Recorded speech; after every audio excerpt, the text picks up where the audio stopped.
So ito na yung sa wakas mga boss. So naayos na natin yung coil. So bali na meron ng lumalabas na kuryente. So testing na ni-start kahit walang tangke. Basta kung meron kuryente, andar yan kahit walang tangke, di ba? Bronsoy? Testing na yan. Testing din ba? Andar yan. It's alive. Isang click. Karang nga dayon. Si padugay-dugay nga. Excited na ninggalan tao. 25 na rose. Uy, andar pala.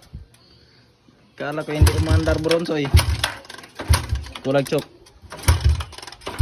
Uy, di po ba? Kaulaw. Uy, gasolina. Ayaw, umandar. Wala gasolina. Ayaw yung tangke. Oh. Pinabuti bakal yung tangke.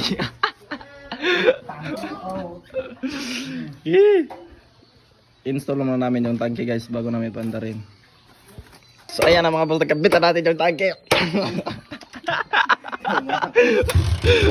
Okay. Okay, kumoto. Chok muna namin. Wapa na kasulod ng gasolina. So ayaw pa pumasok yung gasolina guys.